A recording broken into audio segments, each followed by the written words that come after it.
On this battlefield, man has no better weapon than his intelligence, no other force but his heart.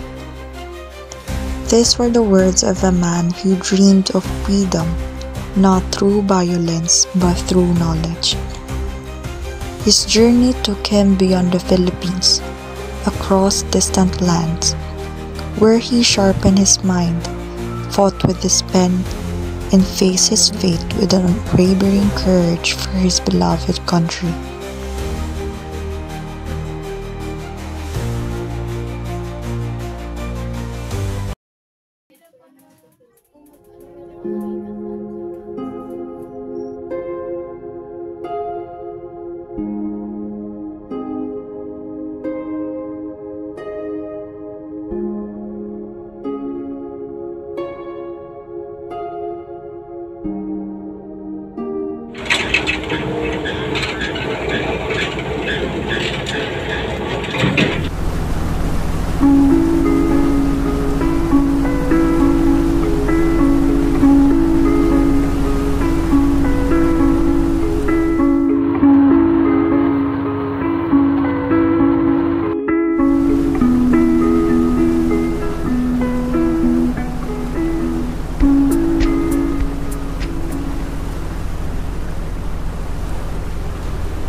I will live to learn, so I may return to serve.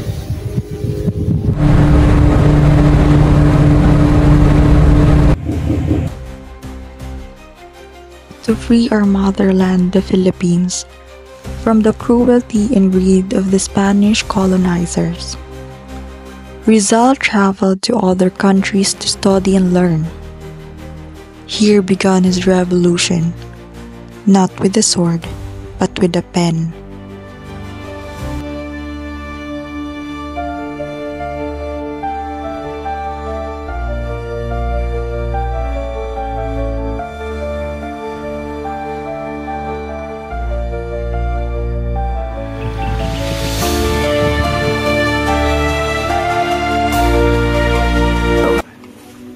Kasi ang ating bayan ay hindi makakamit ang tunay na kalayaan kung patuloy tayong pipigilan ng Espanya. Hindi dahas ang kasagutan, Marcelo. Kailangan nating ipakita na tayo may dignidad at katalinuhan.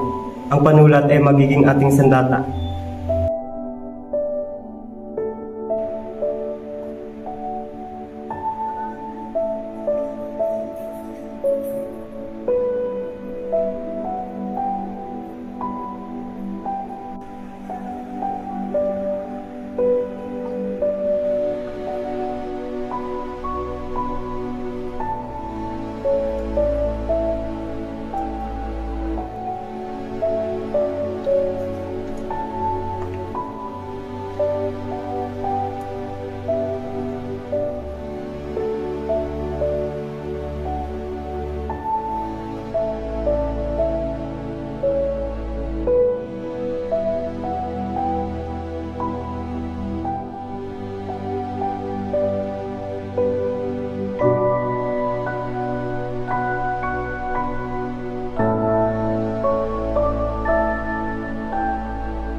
Mahal kong Pepe, isang mahigpit na yakap mula sa malayo ang ipinapaabot ko sa iyo.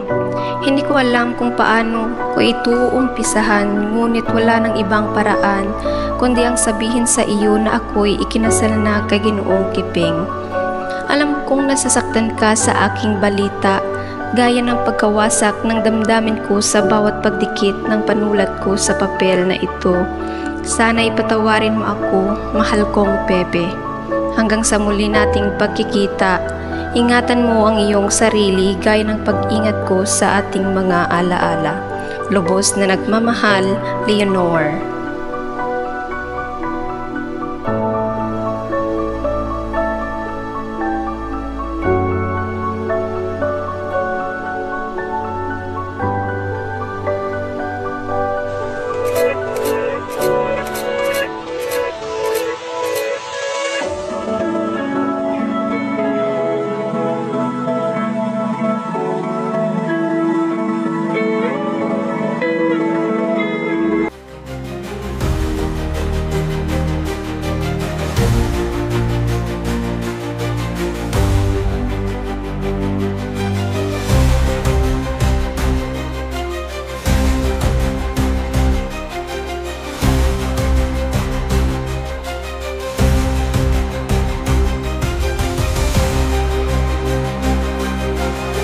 Rizal was more than a writer.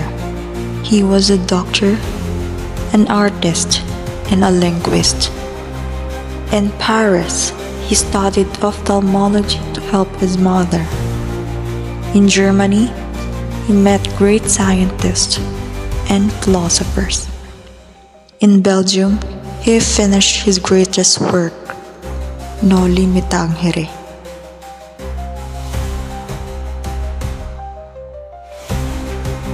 Kabanata 11. Ang makapangyarihan. Ang tunay na makapangyarihan ay ang Cora Parroco na pumalit kay Padre Damaso. Ang alperes ay pambugbog sa asawa, lasinggero at malupit sa kanyang tauhan.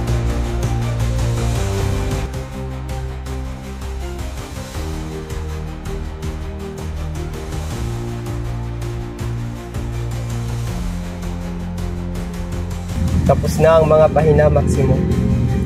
Ngunit sino ang tutulong sa gastos ng pagpapalimbag? Nais kong makatulong, Pepe. Ako na ang sasagot sa gastos ng pagpapalimbag ng libro. Ang iyong salita ay higit pa sa suporta, Maximo. Ngunit sigurado ka ba? Hindi maliit na halaga ang pagpapalimbag. Sigurado ako, hindi lang ito tungkol sa gastos ng pagpapalimbag, Pepe. Ito ay tungkol sa unang hakbang upang makalaya ang ating mga kababayan. Kung ganoon, maraming salamat, Maximo.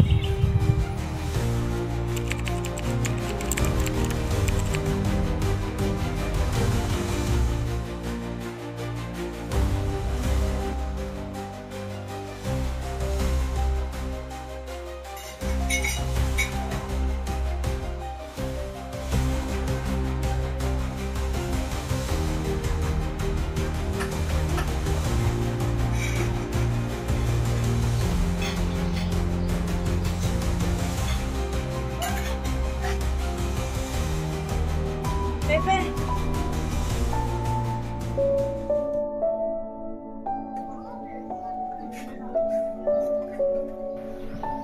Jose, nandito ka na, anak ko.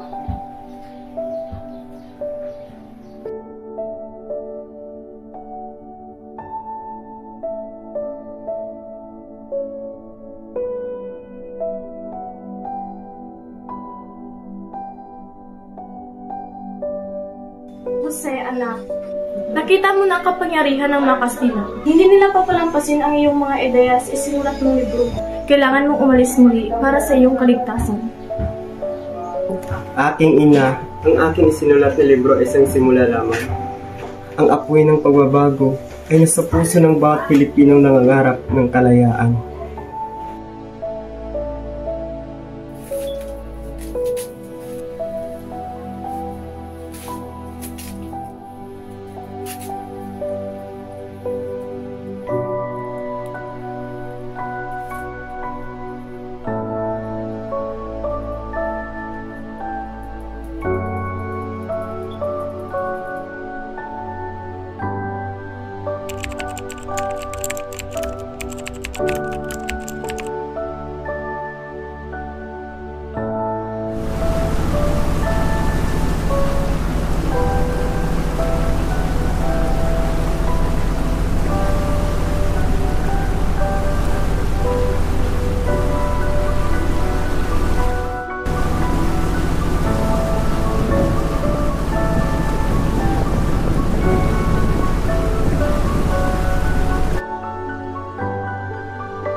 Kabanata 38.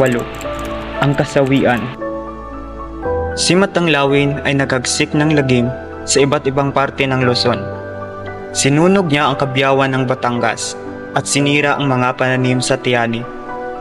Nagloob sa isang bahay sa Cavite at sinamsam lahat ng armas. Maging sa lugar ng Tayabas hanggang Pangasinan, Albay hanggang Cagayan ay pininsala nito.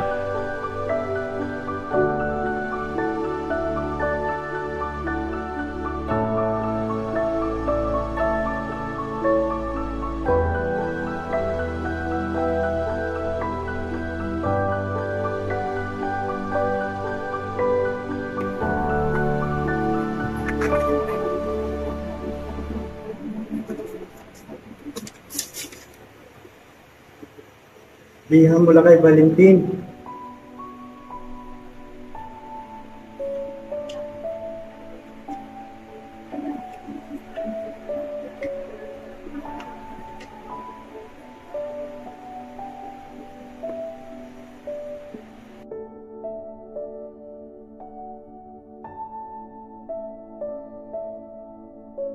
Gamitin mo ang pera na ito sa pagpapalimbag. Hangad ko na mailimbagi na ang ikalawa mong nobela. Nagmamahal, Valentin.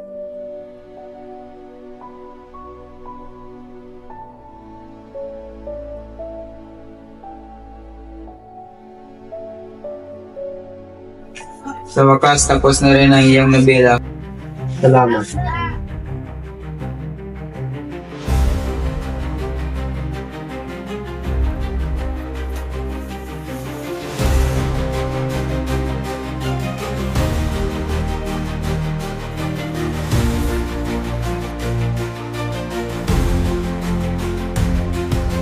Tumos mula sa Madrid, kaya kailangan humarap sa paglilitis sa kasong sedisyon at rebelyon.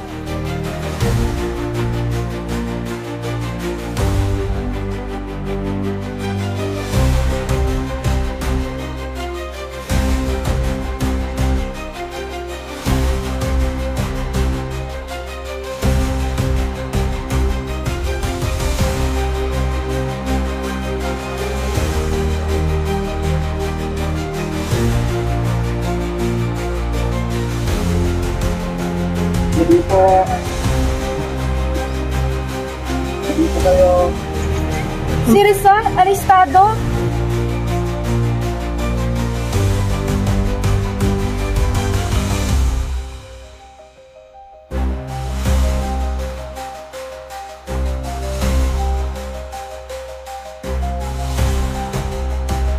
Paalam, inang bayan, lupang sinilangan, mutyang mahal na sa dibdib ang tanaw. Handog ko sa iyo'y ang aking buhay na banal. Kung sa ikaliligtas mo'y namatay, ay dapat, at ang dugong kumukuloy, siyang ititigas nga. Ang muling nagbibigay tanglaw sa aking bayan, ang dugo ko'y siyang magiging salang pula. Nasa silangan ay sisinag-sinag, at magbibigay buhay sa ginigiliw kong bayan. Nung ako'y bata pa, ang pangarap ko'y ikaw. Ikaw na perlas ng dagat silangan. Ngayon, nasa takip silim ng aking buhay, minamahal pa rin kita, inang bayan. At sa iyong dangal, buhay ko'y iaalay. Paalam mga magulang at kapatid, mga kaibigang kasing giliw ng langit. Ako'y paalam na, mahal kong giliw. Mamatay ay ganap kung sa iyo'y may silbi. Kung sa pagkamatay ko'y bayan ay mapawi.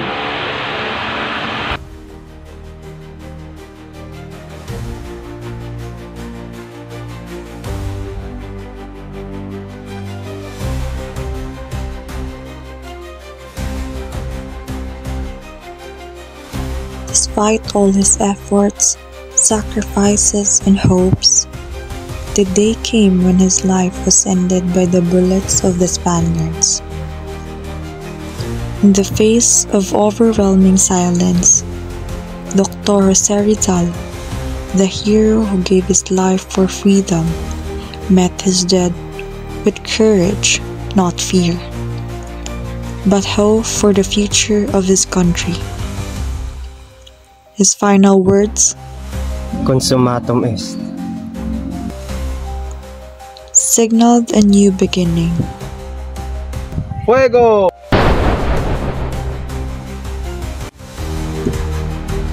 His death did not mark the end, but became a rallying cry for all Filipinos, a cry to fight for freedom and the right to a just nation. Panahon na para tayo magkaisa. Dahil kung hindi tayo lalaban ngayon, kailan pa? Mabuhay! Whether alive or gone, the ideas, dreams, and sacrifices of Dr. Rizal continue to open doors for change. His memory serves as a guide, and his legacy lights the path for every Filipino striving for freedom.